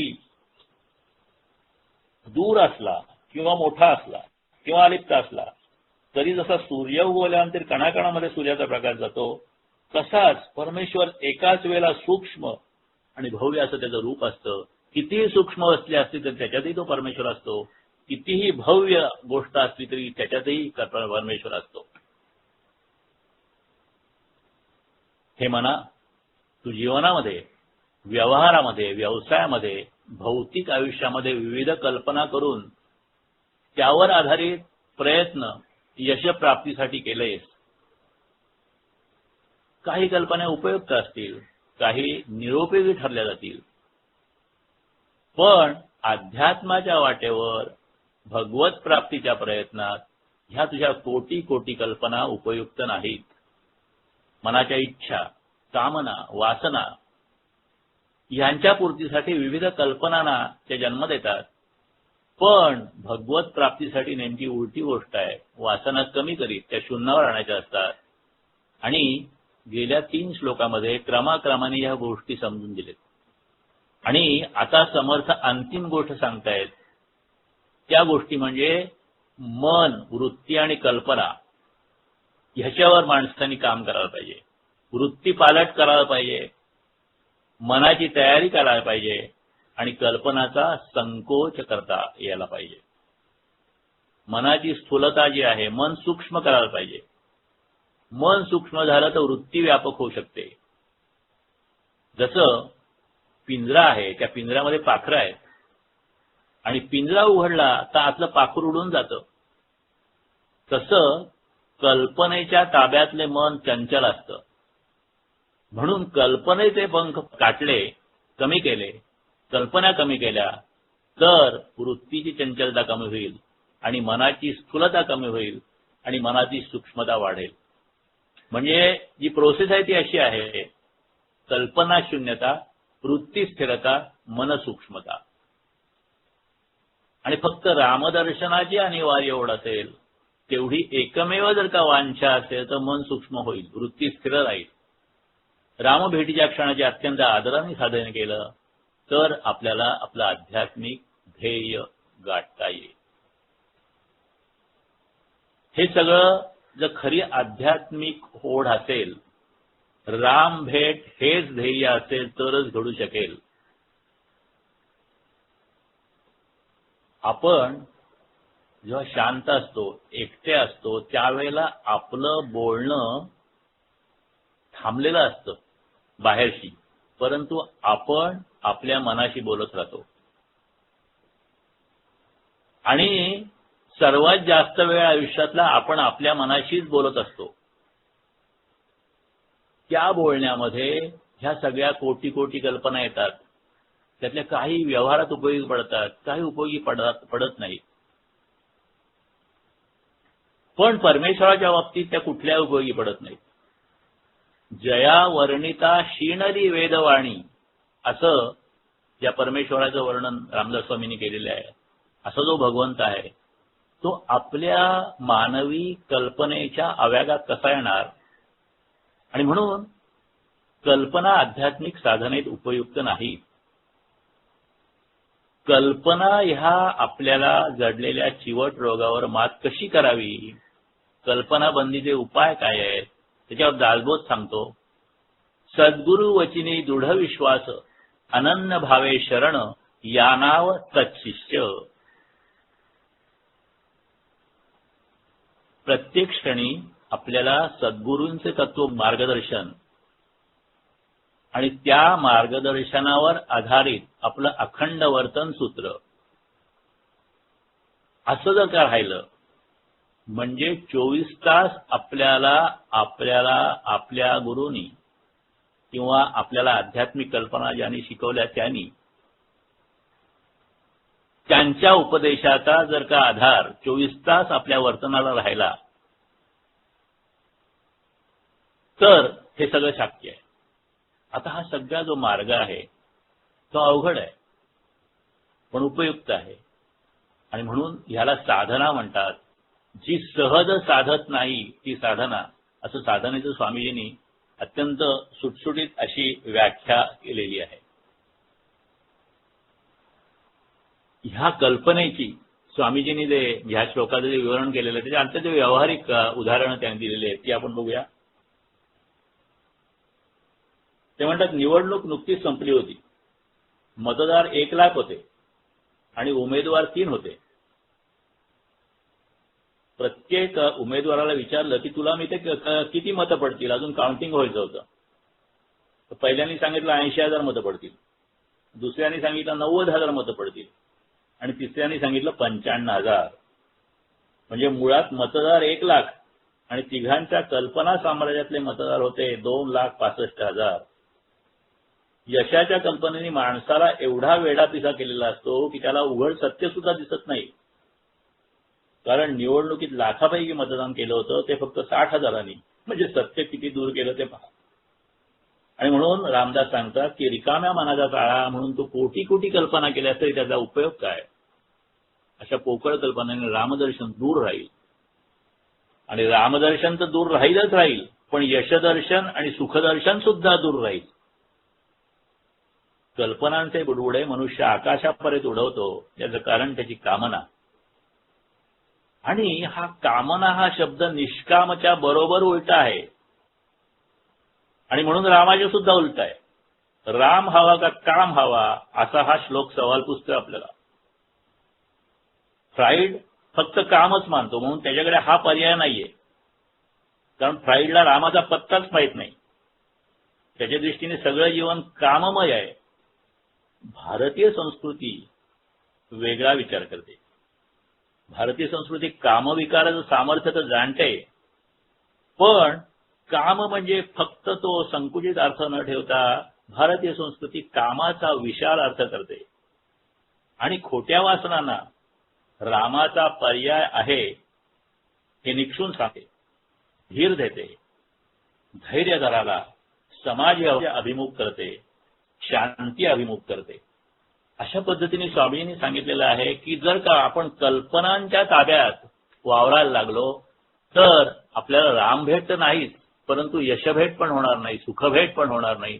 आणि म्हणून कल्पना कमी करत येणं हे आवश्यक आहे. आणि जेव्हा ते शून्यत्वाला येतील आणि जेव्हा निष्काम आपण होऊ त्यावेळेला आपल्याला रामभेट होऊ शकेल. श्रीराम. श्लोक 60. मना राम कल्पतरू कामधेनु निधी सार चिंतामणी कायवानु जयाचे नियोगे घडे सर्व सत्ता तया साम्यता कायसी कोण आता. मना राम कल्पतरू कामधेनु निधी सार चिंतामणी कायवानु जयाची नियोगे घडे सर्व सत्ता तया साम्यता कायसी कोण आता. म्हणा भगवंताचं वर्णन मी काय करू. त्याला कल्पतरू म्हणू का कामधेनु म्हणू का चिंतामणी म्हणू का कुबेराचं द्रव्य भांडार म्हणू का सार सर्वस्व म्हणू. त्याला मी म्हणू तरी काय. या भगवंताचा स्पर्श झाला की सर्व सामर्थ्य हाताशी येते. त्याच्याशी कोणाची आणि कितीही तुलना करावी. म्हणजे माणसाला जे सुख हवं असतं ते सुखामध्ये कामधेनु हे मोठं सुख आहे, चिंतामणी हे मोठं सुख आहे. म्हणजे ह्या सगळ्या गोष्टी कल्पतरू कामधेनु ह्या तर रामाचं वर्णन ह्याच्या पुढे सुद्धा आपल्याला नेता येईल असं हा श्लोक सांगतो. भगवंत सगळ्यापेक्षा उत्तम असल्याने त्याच्यासारखा तोच आहे. त्याची किंमत बरोबर समजून सांगणं सोपं नाही, पण सामान्य माणसाला त्याच्या जीवनामध्ये वासनावृत्तीचं, सुखाचं, सुखतृप्तीचं मोठं महत्व वाटतं.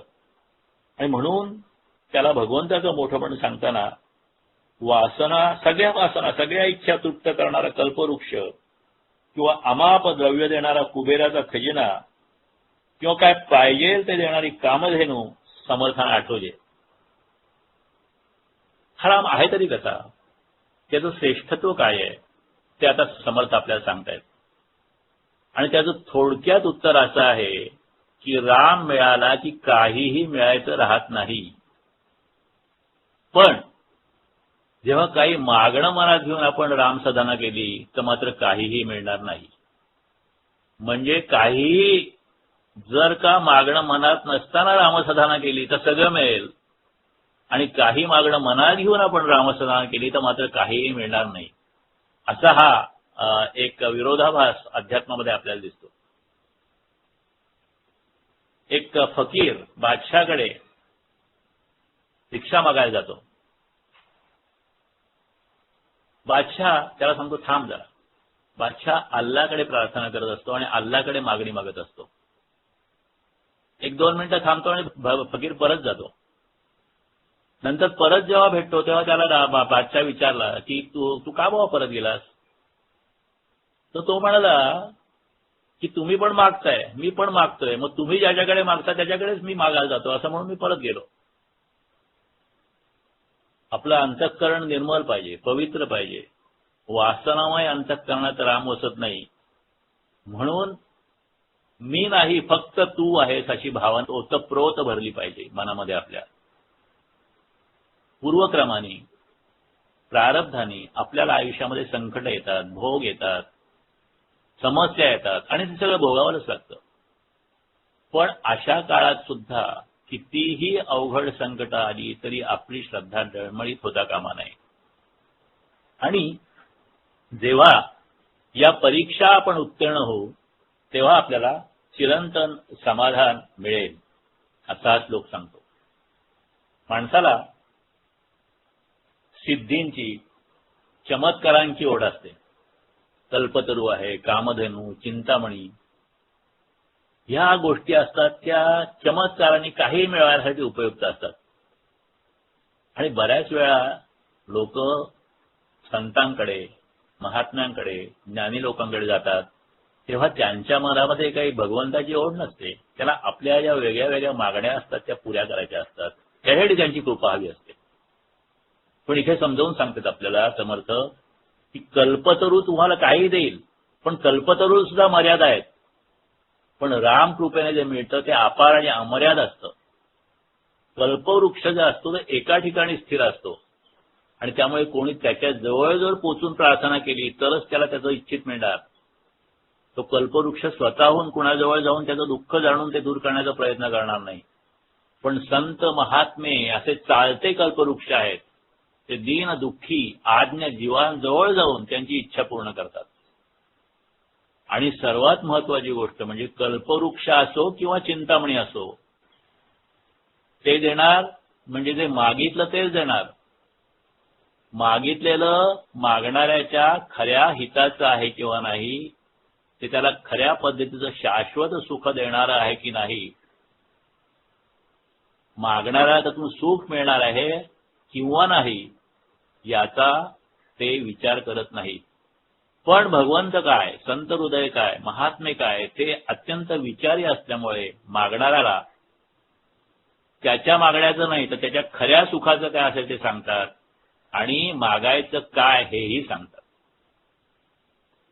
आपली सर्व भौतिक आध्यात्मिक मागणी निरपेक्ष आणि शुद्ध भक्तिभावानेच पूर्ण होतात. पण त्यासाठी मन, कल्पना आणि वृत्ती याच्यामध्ये आमूलाग्र बदल करावा लागतो.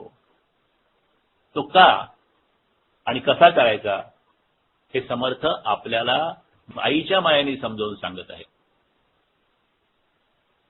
स्वामीजी हा श्लोक आपल्याला समजावून सांगताना सांगतायत, अलेक्झांडरला एकदा स्वप्न पडलं की त्याची तलवार लांब लांब होत जाते.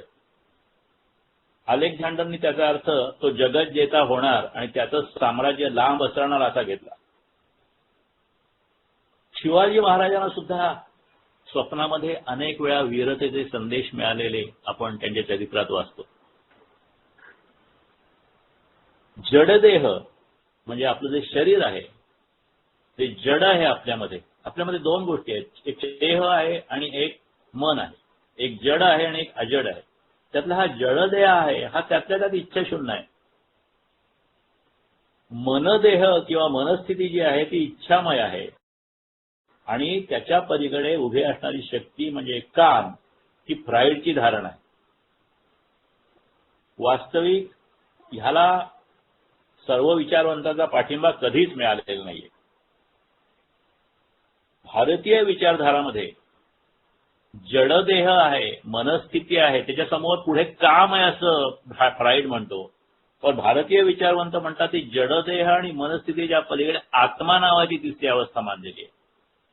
आणि काम जो आहे तो फ्राईड श्रेष्ठ मानतो आणि भारतीय विचारवंत ही तिसरी अवस्था म्हणजे आत्मा, ही भूमिका, आत्म्याची भूमिका शांत आदर्श याची असं मानतात. आत्म्याच्या शांत आदर्शातून मन जेवढी शक्ती घेऊ शकेल त्या प्रमाणात ते शुद्ध होईल. दुसरी गोष्ट अशी की ईश्वर आणि आत्मा ह्यात अभ्यासक भेद मानत नाहीत. म्हणजे आत्मा हे ईश्वराचंच एक अंशरूप आहे असं आपल्याकडे मानलं जातं.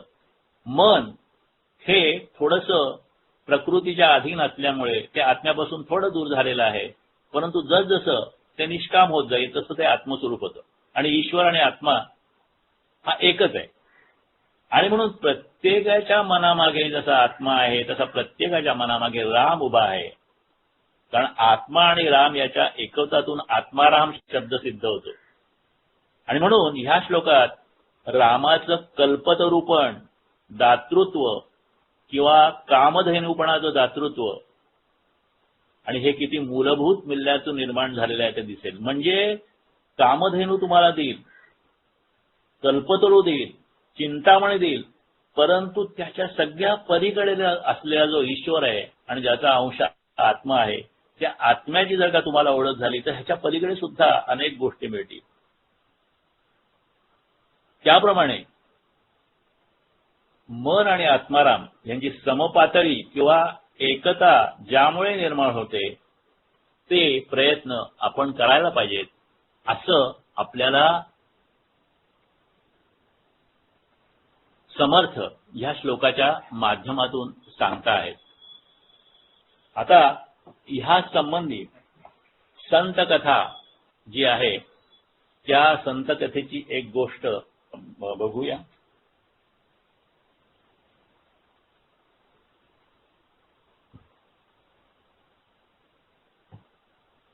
ह्या गोष्टी ज्या आहेत त्या आपल्याला ही कल्पना ज्या आहेत त्या अधिक समजून सांगायला मदत करतात. म्हणून आपण ह्या गोष्टी बघतोय. ईश्वराची एकरूपता ही संकल्पना आपण ह्या श्लोकाच्या माध्यमातून बघतोय की शरीर, मन आणि शरीरात त्याच्या पलीकडे आत्मा आणि आत्मा हा ईश्वराचा अंश आल्यामुळे जेव्हा आपण त्या आत्म्याशी आपली ओळख करून घेतो तेव्हा सगळ्या गोष्टी मिळतात. हा जो श्लोकात सांगितलेला आहे त्याचीशी एक म्हणजे बाबा बेलसरे यांनी दिलेली एक घटना किंवा एक गोष्ट आहे ती आपण या ठिकाणी बघूया. एका साधकाने 8 वर्ष ईश्वरनिष्ठ पुरुष कोण आहे याचा शोध घेतला आणि मग त्याला शेवटी एक संत भेटला. त्यांनी सांगितलं त्या अमक्या गावातल्या अमक्या मंदिरासमोर एक माणूस बसतो, तो खरा ईश्वरनिष्ठ आहे, त्याला तू जाऊन भेट. त्याप्रमाणे साधक त्या गावी गेला आणि तिथल्या मंदिरासमोर त्याने एक गरीब दरिद्र माणूस बघितला. त्याला नमस्कार करून हा साधक म्हणला, त्या गरीब माणसाला नमस्कार केला आणि तो साधक जो शोधत त्याला आला होता त्याला म्हणला, ईश्वराच्या कृपेने तुझा आजचा दिवस चांगला जावो. तर तो भिकारी दिसणारा माणूस म्हणाला, अरे तू काय म्हणतोयस, मला कधी वाईट दिवस आलाच नाहीये. साधक म्हणला, ईश्वर तुला अशुभ प्रसंग न देवो. भिकारी म्हणाला, पण आजपर्यंत मला कधी अशुभ प्रसंग आलाच नाहीये. साधक म्हणला, देव तुला सुखी ठेवो. त्यावर तो भिकाऱ्यासारखा दिसणारा माणूस म्हणाला, आजपर्यंत मला दुःख कधी झालंच नाही. आणि हे सगळं ऐकून तो साधक चकित झाला आणि म्हणाला, अरे तू अशी उत्तर का देतोस हे मला समजून सांग ना. तर त्या निर्धन माणसाने त्याला सांगितलं, त्या गरीब भिकाऱ्यासारख्या दिसणाऱ्या माणसाने त्याला सांगितलं, मला कधी वाईट दिवस आलाच नाही. त्याचं कारण असं आहे की ईश्वराच्या इच्छेत कसं समरस व्हावं हे मला साधलं आहे. ईश्वर जे जे करतो ते उत्तमात उत्तम असतं हे मी अनुभवाने जाणतो. ईश्वर जे जे माझ्या वाट्याला देतो ते चांगलं असो का वाईट असो त्याचा मी आनंदाने स्वीकार करतो. मला कधी दुःख होत नाही, कारण ईश्वराशी समरस होऊन राहावं एवढीच इच्छा मला आहे. मी माझी इच्छाच ईश्वराला देऊन टाकली आहे. इतकी देऊन टाकली आहे की ईश्वराच्या मनात जे येतं तेच माझ्या मनात येतं. हे सगळं ऐकून साधक म्हणला, समजा ईश्वराने तुला नरकात ठेवायचं ठरवलं तर भिकारी म्हणाला, नरकात ठेवायचं? त्याला दयेपोटी ते शक्यच नाही. पण समजा त्यांनी मला नरकात नेलं तर शरणागती आणि निस्वार्थी स्मरण, एक हात शरणागतीचा आणि निस्वार्थी नामस्मरणाचा दुसरा हात, या दोन हाताने मी त्याचं चरण घट्ट धरीन, त्याचे पाय घट्ट धरीन आणि माझ्याबरोबर त्यालाही नेईन. साधकाने आणखी विचारलं, अरे तुला एवढा ईश्वर सापडला तरी कुठे? त्याने उत्तर दिलं, अहो तो माझ्या हृदयात सापडला. म्हणाला, मी राजा आहे आणि माझं राज्य आतलं आहे. एवढं सगळं ऐकल्यानंतर साधकाने त्याला शेवटी विचारलं की तू ह्या पूर्णावस्थेला पोहोचलास तरी कसा? तो म्हणाला, ईश्वराशिवाय माझं मन कशातही रमेना. मग मी मौन धरलं, सतत ईश्वराचं चिंतन करू लागलो, त्याच्या नामाची सवय लावून घेतली आणि ईश्वराशी समरस होऊन गेलो. ईश्वरामध्ये मला परमशांती आणि विश्रांती लाभली. श्रीराम. आता श्लोक आपण 56 ते 60 हे समजून घेण्याचा प्रयत्न केला. याचं आपण आता सारांश रूपाने संदेश काय येतो बघू. त्याच्यानंतर आत्मचिंतन प्रार्थना मी सगळ्यांच्या वतीने म्हणेन. त्याच्यानंतर 5 श्लोक आपण म्हणूया. आज अंजलीताई नाईक त्यामुळे मी म्हणेन आणि मग आपल्याला आपली नेहमीची जी स्वास्थ्य प्रार्थना आहे या केंद्रातर्फे ते होईल. तर सारांश 56 ते 60 श्लोकांचा असा आहे, साधकांनी काय करावं? निदान या क्षेत्रात प्रगती व्हावी अशी इच्छा असलेल्या लोकांनी किंवा जिज्ञासा असलेल्या लोकांनी काय करावं, कसं करावं हे सांगणारे मनाचे श्लोक आहेत. उपासना हवी त्याप्रमाणे शुद्ध कर्म सुद्धा व्हावं आणि अशा भक्तियुक्त क्रिया सातत्याने आपल्या हातून घडायला हव्यात. संत स्वतःचं चरित्र कधी लिहित नाहीत, पण अत्यंत प्रेमाने इतरांसाठी आपल्या जीवनात केलेल्या साधनेचं सार सांगतात आणि ते सार म्हणजे रामनाम आहे, नित्यनेमे उपासना असं आहे. हे 4 श्लोक आपल्याला असं सांगतात की स्वार्थापायी रामभक्ती केली तर त्याचा लाभ घडत नाही. म्हणून कुठलीही इच्छा नसता, मनात नसताना फक्त रामभेट आणि ईश्वर प्राप्ती हेच ध्येय असलं पाहिजे. कल्पना मनात येते, मग कल्पनेचा विस्तार होतो, त्यातून वासना आणि मग पुढे कृती होते. पण अशा कोटी कोटी कल्पना केल्या तरी त्यातून रामभेट होणार नाही. कल्पनेने सुरू होणारा रस्ता रामाकडे जातच नाही. जर कल्पनाच करायची असेल तर निर्विकल्पाची करावी, म्हणजेच चिंतन जे आहे ते परमेश्वराचं होईल. वासनेची गोडी सहज आहे. रामनामाची नामस्मरणाची गोडी बाकी जाणीवपूर्वक लावावी लागते. पण साधनेने, प्रयत्नाने, निश्चयाने ती जर लागली तर मग ती आपलं सर्व अवधान अंतर्बाह्य भरून टाकते आणि मग जीवन धन्य होते, असा संतांचा अभिप्राय आहे. आपली सर्व भौतिक आध्यात्मिक मागणी निरपेक्ष आणि शुद्ध भक्तिभावाने पूर्ण होतात, पण त्यासाठी मन, कल्पना आणि वृत्ती यात आमूलाग्र बदल करावा लागतो. तो का व कसा करायचा हे श्री समर्थ आपल्याला आईच्या मायेने या श्लोकामध्ये समजावून सांगत आहेत. श्रीराम. आत्मचिंतन प्रार्थना सगळ्यांच्या वतीने. माझ्या आंतरिक शक्तीला स्मरून मी माझे स्वतःचे खरे कल्याण करून घेण्याचा निश्चय करीत आहे.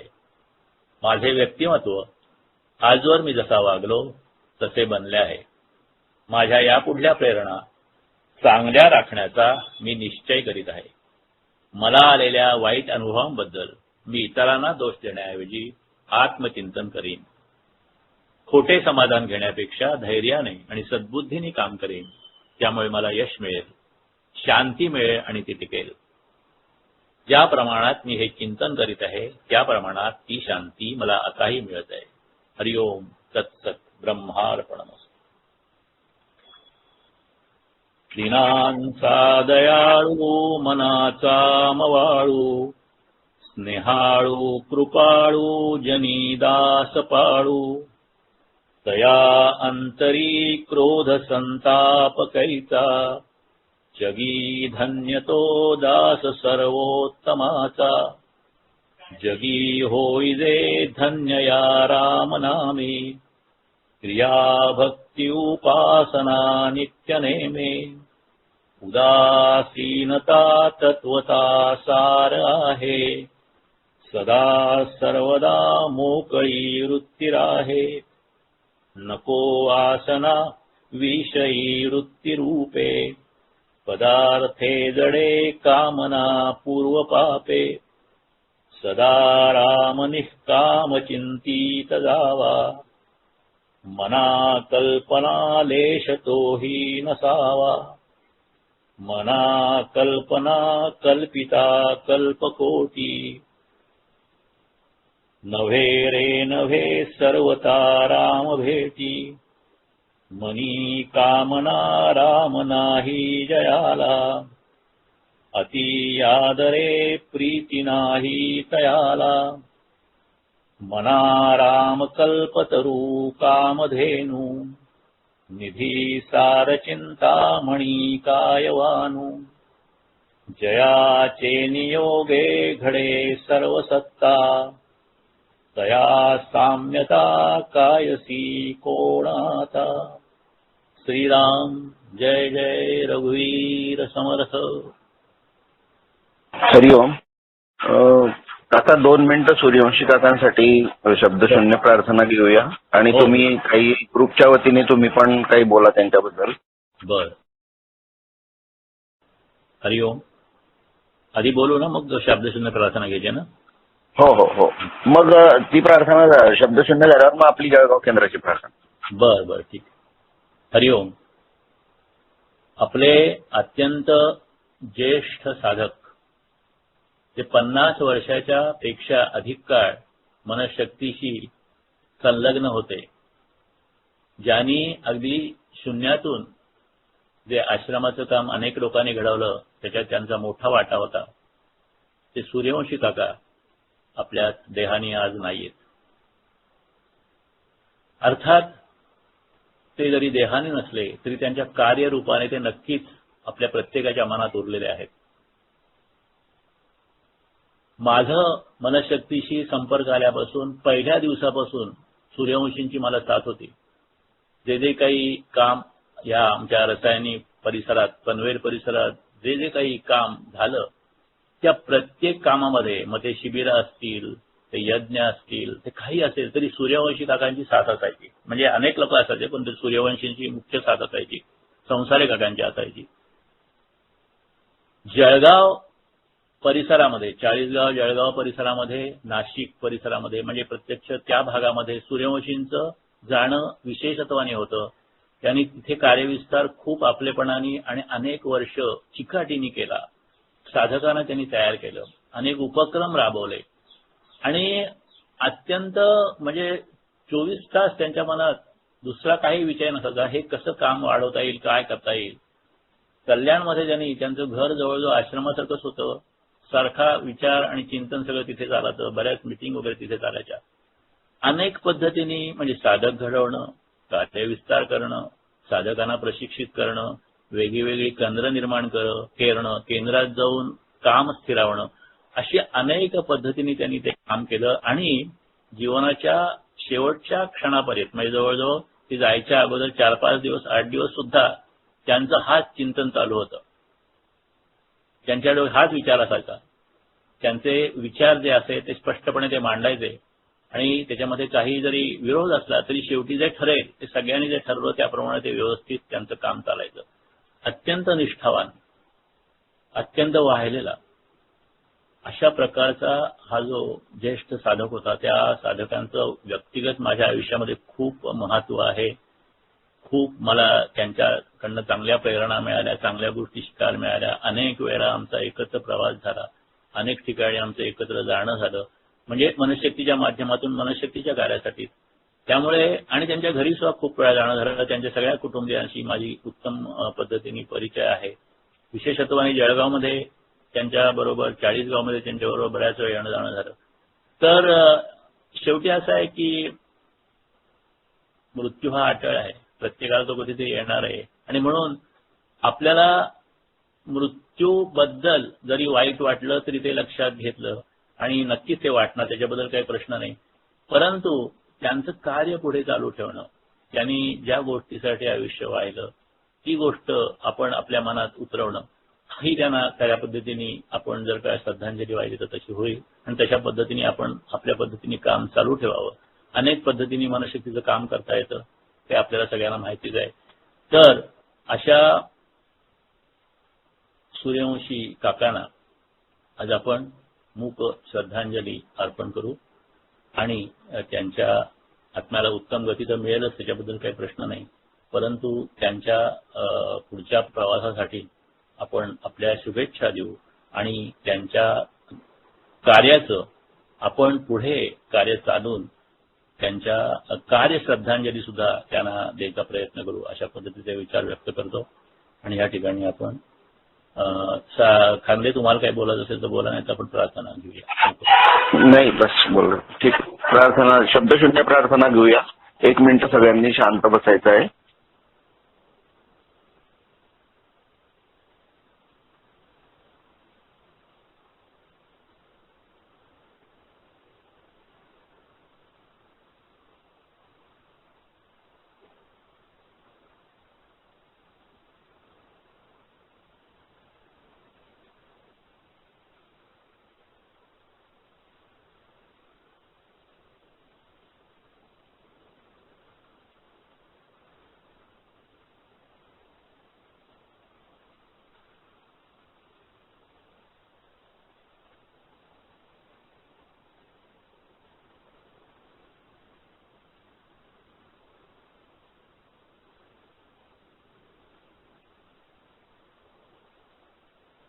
हरिओम.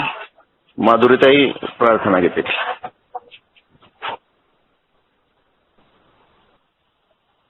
हरिओम.